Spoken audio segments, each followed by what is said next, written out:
that a lot of people are asking is how exactly Ant-Man will fit into the Marvel Cinematic Universe, and hopefully I shall be able to predict that today. So let's begin with a quote from a conversation between Tony and Bruce in the Avengers Age of Ultron. "This could be it, Bruce. This could be the key to creating Ultron. I thought Ultron was a fantasy. Yesterday it was." Now, as you can tell from that quote, neither Tony or Bruce specifically say whether or not they conceptualize the idea of Ultron. And this is where Hank Pym can slot in, by saying that Tony only built on the theory of Ultron, and that it was initially started by Hank Pym. Marvel can please those fanboys or girls who were particularly ticked off when it was announced that Tony creates Ultron, as well as adding backstory and extra depth to the character from the get-go. There is also apparently some early talks of a TV series set back in the past with a younger version of Hank Pym, and possibly his relationships with Howard Stark or Peggy Carter, and the setup of S.H.I.E.L.D.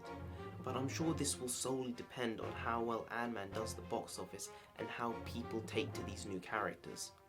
Now, keeping on the topic of box office, some are saying that this film could be Marvel's first flop. Sound familiar?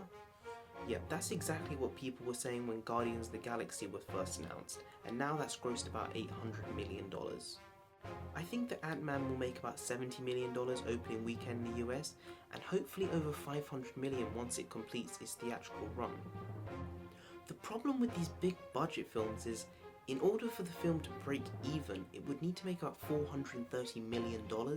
Now, it's a valid point to make that Age of Ultron has just grossed about $1.35 billion and will probably gross about $1.5 when it comes to the end of its run. So $500 million shouldn't be too hard. And the fact that the lowest grossing Phase 2 film is Thor: The Dark World, which has still grossed nigh on $650 million, should give hope for a good result at the box office. But then you also have to take into account that the highest gross for the first outing of an Avenger was the original Iron Man in 2008 with $585 million. So if it makes between 450 and 550 million, I'm sure Kevin Feige and the heads at Marvel and Disney would still be pretty happy with the result. Now, in the trailer for Ant-Man, Michael Douglas says the line, "If you give godlike powers to everyone, it's gonna be chaos." And this will probably be a theme leading into Captain America Civil War, that with all of these heroes out and about, there's going to be a wave of destruction left behind. And who's going to be left to clear that up? And who's going to be held responsible? And that's why I think Ant-Man will be a blatant segue into Captain America Civil War. There have also been some rumours that the Spider-Man universe will be introduced in Ant-Man as well.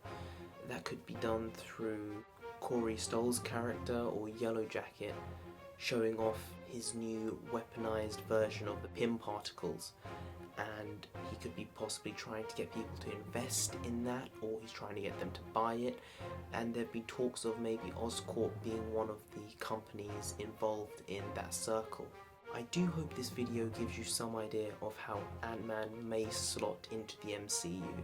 If you did enjoy this video, please do like, share, comment and subscribe to this channel down here. If you didn't, just like, share, comment and subscribe anyway.